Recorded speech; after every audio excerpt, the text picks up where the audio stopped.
వీటిని సుగంధపు వేర్లు అనేసి అంటాం. బాగా చూడండి. ఇలాంటి వాటిని మేము వాడే ఆరోగ్యకరంగా ఉంటాము.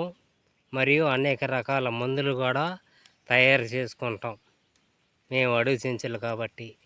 మేమే కాదు, మన పూర్వీకులందరూ కూడా ఇలాంటి వాడి ఆరోగ్యకరంగా జీవించినారు. వీటి రేకులని ఎదిగిల్లినా కూడా పాలు అనేది వస్తుంది. చూడండి, ప్రత్యక్షంగా పాలు వస్తున్నది గిల్లి పెట్టినా. అది గుర్తు.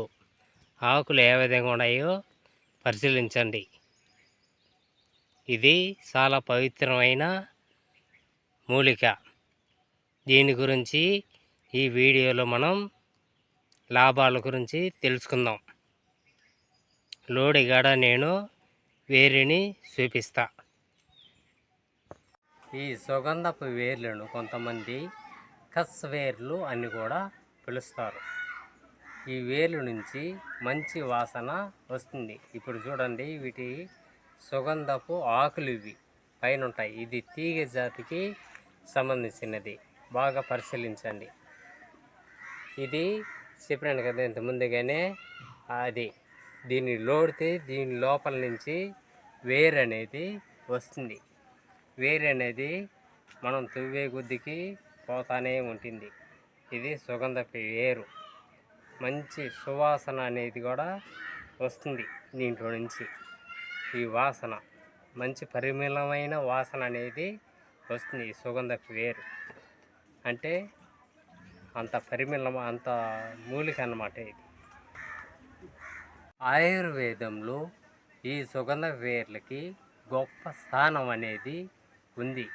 వీటి వేర్లను నేలలో లోతుగా తువ్వే గుద్దికి పోతానే ఉంటాయి. ఇంతవరకు మనం అనేసి లోతుగా కనిపెట్టలేం, పోతానే ఉంటుంది. కానీ వీటిని అతి కష్టం మీద లోడుకోవాల్సి వస్తుంది. అందువల్లనే ఇవి అమితమైన ఖరీదు. లోడేది చాలా కష్టం.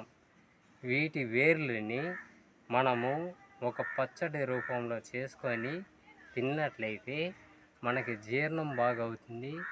ఆకలి అనేది కూడా బాగా అవుతుంది. మనం కూడా ఆరోగ్యకరంగా ఉండటం అనేది ఉంటుంది.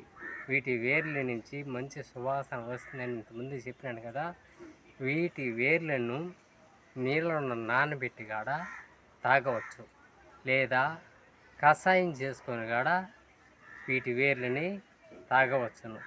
లేదా కొంతమంది ఇళ్ళల్లో పరిమళం కోసం వాడటం అనేది జరుగుతుంది. ఉదాహరణకి మన శరీరంలో వేడి ఎక్కువైతే నోరు ఎండిపోవడం అనేది, లేదా మూత్రం పోసేటప్పుడు మంట ఎత్తడం అనేది, లేదా తలనొప్పి మొదలైన సమస్యలు అనేది వస్తాయి.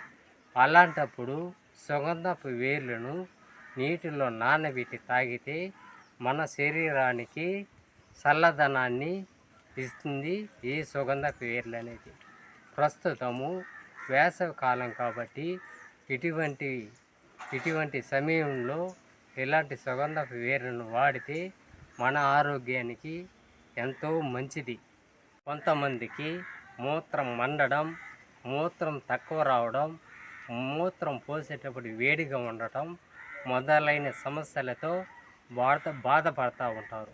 అలాంటి వాళ్ళు సుగంధపు వేర్ల కషాయం తాగితే ఈ సమస్యలు అనేది రావు. ముఖ్యంగా తెలుసుకోవాల్సింది వాళ్ళు.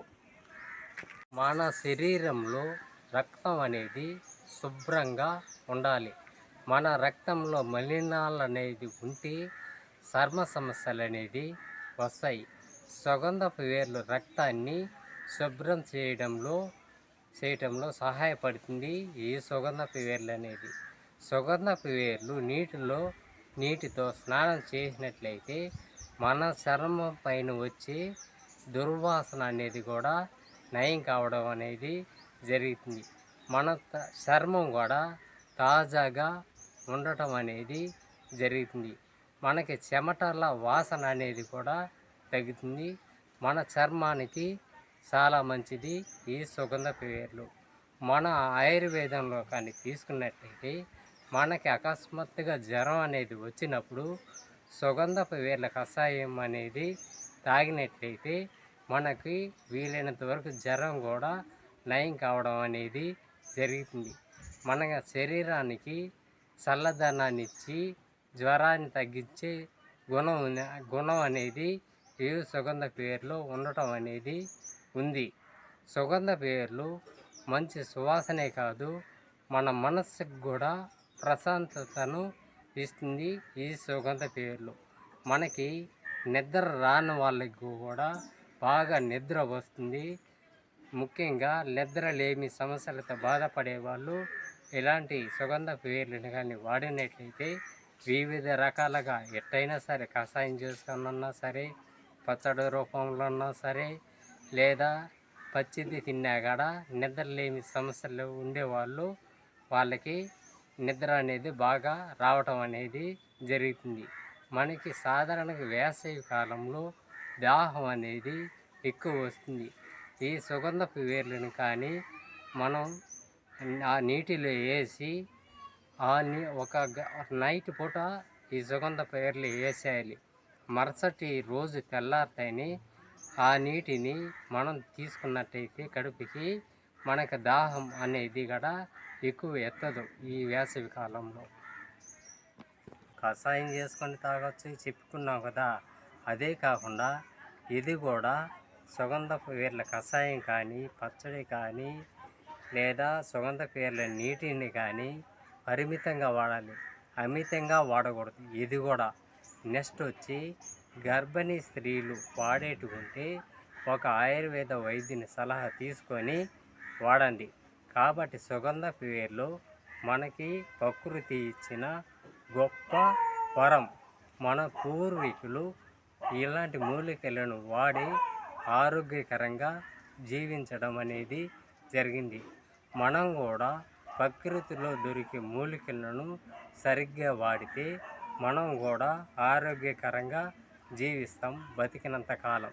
ఇంకా ఇలాంటి అడవి మూలికల గురించి తెలుసుకోవాలంటే మన ఛానల్ని కామెంట్ చేయండి.